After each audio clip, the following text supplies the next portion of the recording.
ಶ್ರೀ ಗುರು ಸಿದ್ಧಾರೂಢಾಯ ನಮಃ. 51ನೇ ಅಧ್ಯಾಯ. ವಿಷಯ ಭೋಗಗಳ ಪರವೈರಾಗ್ಯದ ಮಹಾಜ್ವಾಲೆಗಳು ವಿಶ್ರಮಿಸಿದ ನತಿ ಭರತಿ ಸದ್ಗುರು ಪ್ರೀತಿ ಹೊಂದಿದ ಕ್ಷಣಗಳು ದೇಹ ಭಾವವ ಬಿಟ್ಟು ಗುರುವರ ಚರಣ ಹೊಂದಿರುವಾತಗೆ ಸ್ನೇಹದಿಂದಲೇ ತನ್ನ ಜ್ಞಾನವ ನೀವನೈವು ಮುಕ್ಷುಗೆ. ಶ್ರೀ ಸಿದ್ಧಾರೂಢ ಮಂಗಲಮೂರ್ತಿ, ಅಷ್ಟ ದಿಕ್ಕುಗಳು ನಿನ್ನ ಕೀರ್ತಿಯಿಂದ ವ್ಯಾಪಿಸಲ್ಪಟ್ಟಿರುವವು. ಅದನ್ನು ನಾನು ವರ್ಣಿಸುವೆನೆಂದು ಪ್ರಯತ್ನಿಸಿದರೆ ನನ್ನ ಕೈಯೊಳಗೆ ಹಿಡಿಸುವುದಿಲ್ಲ. ನಿನ್ನ ಸ್ವರೂಪವನ್ನು ನೋಡಲಿಕ್ಕೆ ಹೋದರೆ ನೀನೇ ಸರ್ವರೂಪಗಳೆಂದಿರುವಿ. ಈ ಜ್ಞಾನವು ನಮಗೆ ತಿಳಿಯದೆ ನಾವು ವ್ಯರ್ಥ ಭ್ರಾಂತರಾಗಿರುವೆವು. ವಿಷಯಗಳ ಮೇಲೆ ಗುಣದೋಷಗಳನ್ನು ಆರೋಪಿಸಿದ್ದರಿಂದ ನಮ್ಮ ಚಿತ್ತವು ಬಂಧಿಸಲ್ಪಟ್ಟಿರುವುದು. ಅಲ್ಲೇ ರಾಗದ್ವೇಷಗಳು ಉದ್ಭವಿಸಿ ಚಿತ್ತವು ವಿಕಾರ ಹೊಂದಿತು. ವಿಕಾರವನ್ನು ಉಂಟು ಮಾಡುವುದೇ ಸಂಸ್ಕೃತಿಯ ಧರ್ಮವಾಗಿರುವುದು. ವಿವಿಧ ರೂಪನಾಮಗಳನ್ನು ನೋಡುತ್ತಾ ಚಿತ್ತವು ಮಾಯಾಭ್ರಮದೊಳಗೆ ನೆಲೆಗೊಂಡು ಕ್ಷಣ ಮಾತ್ರವೂ ಉಪರಮ ಹೊಂದಲಾರದು. ಯಾವಾಗ ಅನೇಕ ಸತ್ಕರ್ಮಗಳು ಸಂಗ್ರಹವಾಗುವ ಆಗಲೇ ಸಂಸಾರದ ದಶೆಯಿಂದ ಮಾಡುವ ಯತ್ನಗಳು ದುಃಖಕರವೆಂದು ಅನಿಸಿ ಇದರಿಂದ ಬಿಡಿಸಿಕೊಳ್ಳುವ ಬಗೆ ಹೇಗೆಂದು ಜೀವನು ವಿಚಾರಿಸುವಂತವನಾಗುವನು. ಈ ಪ್ರಕಾರ ಚಿಂತಿಸುತ್ತಿರುವಾಗ ಆ ಜೀವನಿಗೆ ಸತ್ಸಂಗದಲ್ಲಿ ಸದ್ಭಾವ ಉಂಟಾಗಿ ಅದರ ಮಹಿಮೆಯಿಂದ ಸಂಸಾರವು ಬ್ರಹ್ಮಮಯವಾಗಿ ಏನೇನು ಇಲ್ಲೆಂಬುದಾಗಿ ತೋರುವುದು. ಅದರಿಂದ ವೈರಾಗ್ಯವು ದೃಢವಾಗಿ ವಿಷಯ ಭ್ರಮೆಯನ್ನು ಸಂಪೂರ್ಣ ಬಿಟ್ಟು ಸದ್ಗುರುಗಳ ಬಳಿಗೆ ಬಂದು ಆತನಿಗೆ ಶರಣು ಹೋಗುವನು. ವೈರಾಗ್ಯದ ಭರದಿಂದ ದೇಹ ಬುದ್ಧಿಯನ್ನು ಬಿಟ್ಟು ಅನನ್ಯ ಭಾವದಿಂದ ಸದ್ಗುರು ಸೇವೆ ಮತ್ತು ಅವರ ಮುಖದಿಂದ ವೇದಾಂತ ಶ್ರವಣ ಮಾಡುವುದರಿಂದ ಮನಸ್ಸು ಶಾಂತವಾಗುವುದು. ಇಲ್ಲಿ ತನಕ ಅಪರ ವೈರಾಗ್ಯದ ಕಾರ್ಯವು, ಇದರ ಮುಂದೆ ಪರವೈರಾಗ್ಯವು ಪ್ರಾಪ್ತವಾಗಿ ಅದರಿಂದ ಸರ್ವ ವಾಸನೆಗಳು ಕ್ರಮದಿಂದ ನಿವಾರಣೆಯಾಗುತ್ತವೆ. ಹಾಗೆ ಒಂದು ನೀರು ತುಂಬಿದ ಪಾತ್ರೆಯು ಬೆಂಕಿಯ ಮೇಲೆ ಇಟ್ಟಿರುವಾಗ ಬುಡಕ್ಕೆ ಎಲ್ಲಿ ತನಕ ಅಗ್ನಿ ಇರುವುದೋ ಅಲ್ಲಿಯವರೆಗೆ ಆ ಪಾತ್ರೆಯೊಳಗಿನ ನೀರು ಕುದಿಯುತ್ತಾ ಇರುವುದು. ಅಗ್ನಿ ತೆಗೆದ ಕೂಡಲೇ ಕುದಿಯುವುದು ನಿಂತು ಹೋಗುವುದು. ಆದರೆ ನೀರಿನ ಉಷ್ಣತೆಯು ಕೆಲ ಹೊತ್ತಿನ ತನಕ ಹೋಗುವುದಿಲ್ಲ. ಇಂಥ ಈ ಉಷ್ಣತೆಯು ತೀವ್ರ ಹೋಗಬೇಕಾದರೆ ಅದಕ್ಕೆ ತಣ್ಣಗಾಗಿರುವ ನೀರಿನ ಸಂಗ ಬೇಕಾಗಿರುವುದು. ತಣ್ಣೀರಿನ ಸನ್ನಿಧಿಯಿಂದ ತಾನಾದರೂ ತಣ್ಣಗಾಗುವುದು. ಅದೇ ಪ್ರಕಾರ ಜೀವಜಲ ಪೂರಿತವಾದ ಈ ದೇಹವೆಂಬ ಪಾತ್ರವು ಪ್ರವೃತ್ತಿ ಎಂಬ ಅಗ್ನಿಯ ಮೇಲಿಟ್ಟಿರುವುದರಿಂದ ಪ್ರವೃತ್ತಿ ಇರುವ ತನಕ ಜೀವನು ದುಃಖದಿಂದ ಕುದಿಯುತ್ತಾನೆ. ಜೀವನಿಂದ ಪ್ರವೃತ್ತಿಯು ಬಿಟ್ಟಲ್ಪಟ್ಟ ಕೂಡಲೇ ದುಃಖವು ತಪ್ಪುವುದು. ಆದರೆ ವಾಸನಾ ಸಂಬಂಧಿ ತಾಪವು ಇದ್ದೇ ಇರುವುದು. ಆ ಸಮಯದಲ್ಲಿ ಶಾಂತರಾದ ಸತ್ಪುರುಷರು ಎಂಬ ತಣ್ಣೀರಿನ ಸಂಗತಿ ಮಾಡುವುದರಿಂದ ಜೀವನ ಉಳಿದ ವಾಸನಾರೂಪ ತಾಪವು ಅಳಿದು ಹೋಗುವುದು. ಚಿತ್ತದೊಳಗೆ ಇರುವ ವಾಸನೆಯು ನಾಶವಾಗುವುದೇ ಪರವೈರಾಗ್ಯದ ಕಾರ್ಯವಾಗಿರುತ್ತದೆ. ಆ ಪರವೈರಾಗ್ಯವು ಸತ್ಸಂಗತಿ ವಿನಃ ಪ್ರಾಪ್ತವಾಗಲಾರದು.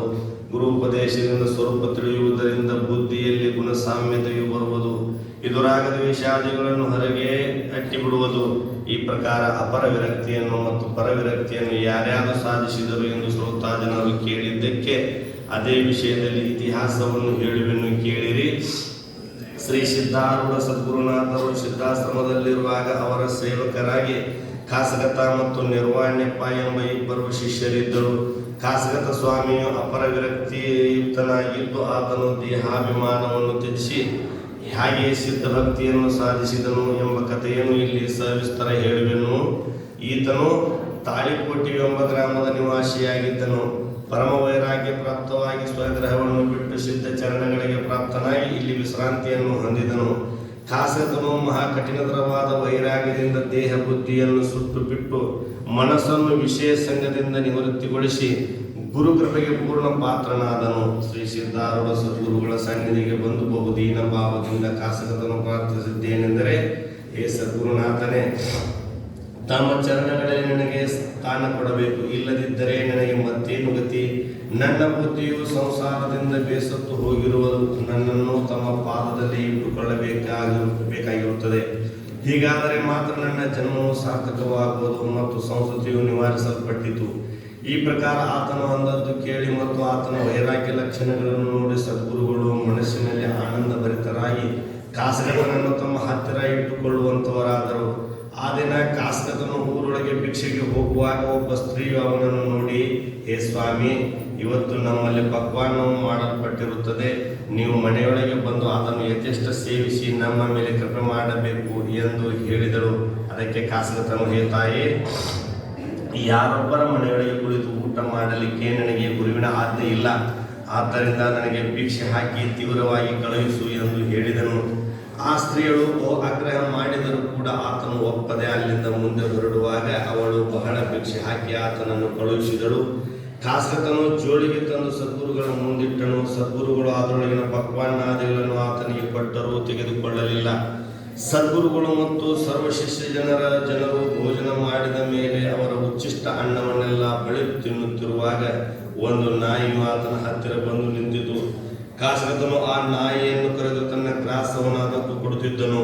ಇದನ್ನು ನೋಡಿ ಇತರ ಶಿಷ್ಯರೆಲ್ಲ ಬಹು ಆಶ್ಚರ್ಯಪಟ್ಟರು. ಒಂದು ಕಾಗೆಯೂ ಬಂತು. ಕಾಗೆ, ನಾಯಿ ಮತ್ತು ಕಾಸ್ಕತ ಹೀಗೆ ಮೂವರು ಕೂಡಿ ಒಂದೇ ಪತ್ರಾವಳಿಯಲ್ಲಿ ಉಣ್ಣುತ್ತಿದ್ದರು. ಅವನು ಇತರ ಶಿಷ್ಯರ ಕೂಡ ಉಣ್ಣದೆ ನಿತ್ಯ ಇದೇ ಪ್ರಕಾರ ಊಟ ಮಾಡುತ್ತಿದ್ದನು.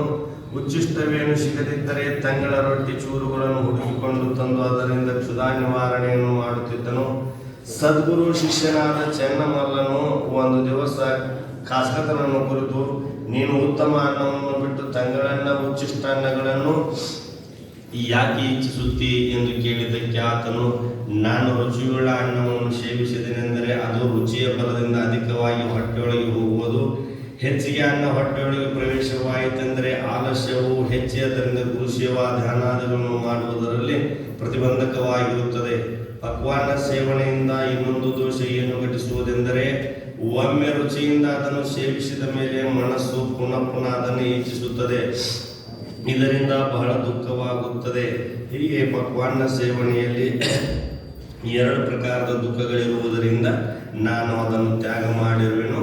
ಆಗ ಚೆನ್ನಮಲ್ಲಪ್ಪನು ತನ್ನ ಮನಸ್ಸಿನಲ್ಲಿ ವಿಚಾರ ಮಾಡುತ್ತಾನೆ, ಕಾಸ್ಕತನು ಧನ್ಯನು, ಈತನ ವಿರಕ್ತಿಯು ಶ್ಲಾಘನೀಯವು.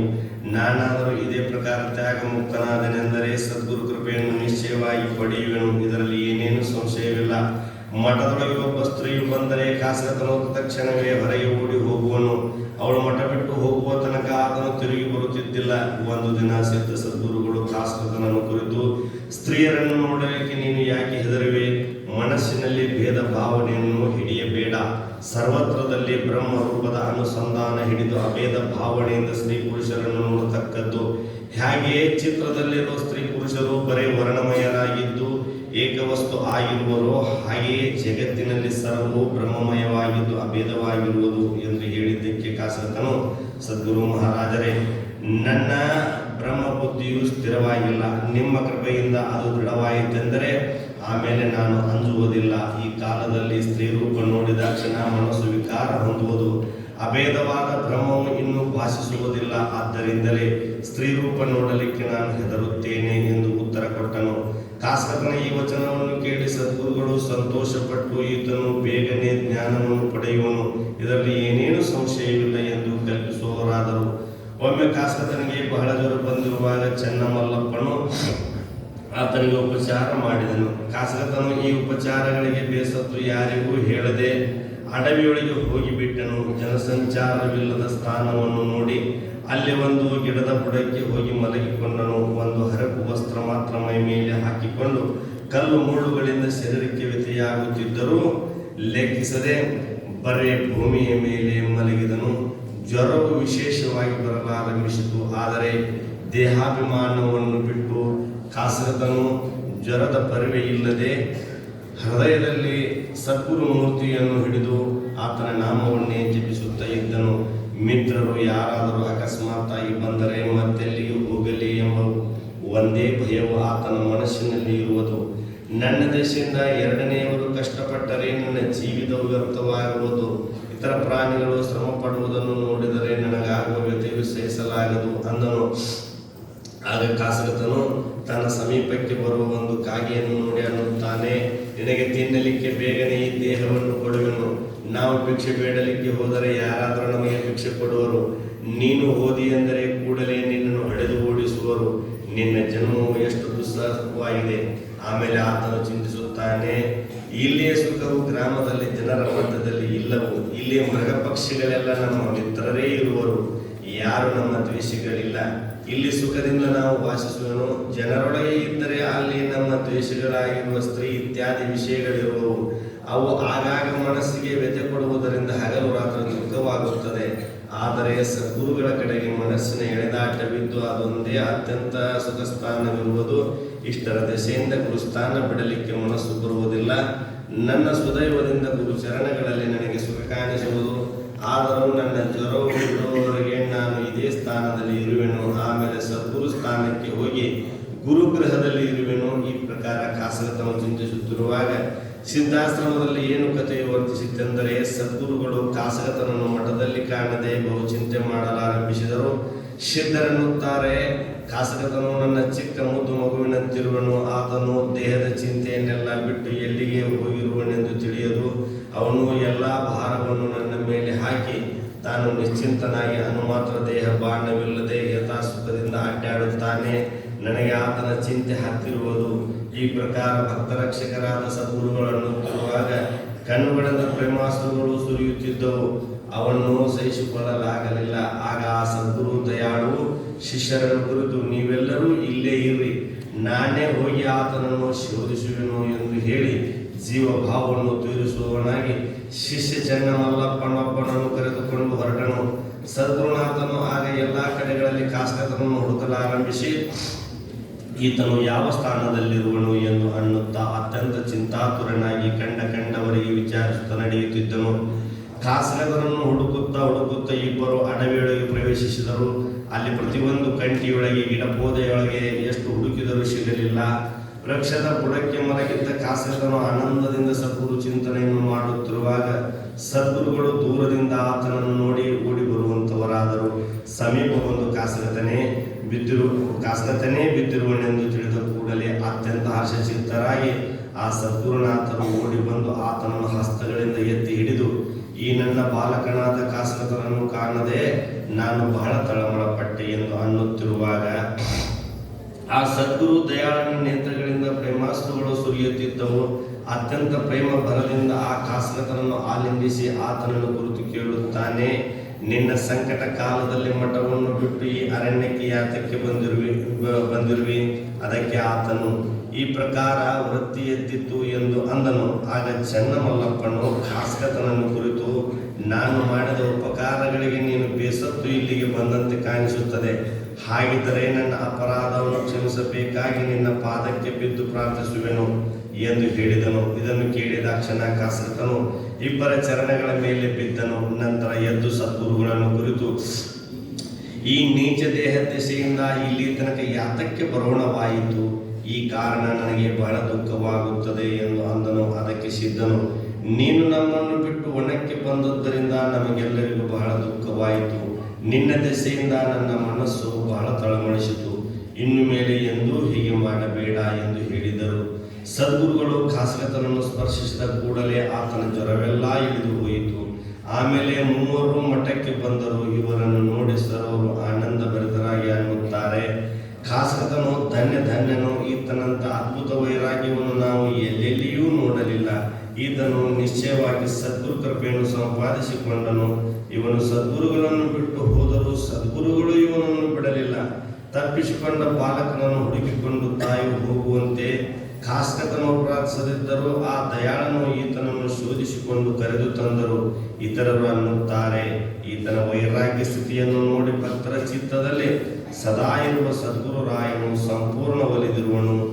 ಯಾವಾತನು ಸದ್ಗುರುವಿಗೆ ತನುಮನ ಧನಗಳನ್ನು ಅರ್ಪಿಸಿ ಅಖಂಡವಾಗಿ ಆತನ ಚಿಂತನವನ್ನು ಮಾಡುವನೋ ಆ ಭಕ್ತನು ಪ್ರಾರ್ಥಿಸದಿದ್ದರೂ ಸದ್ಗುರುನಾಥನು ಆತನಿದ್ದಲ್ಲಿ ಪ್ರಾಪ್ತನಾಗಿ ಅವರನ್ನು ರಕ್ಷಿಸುವನು.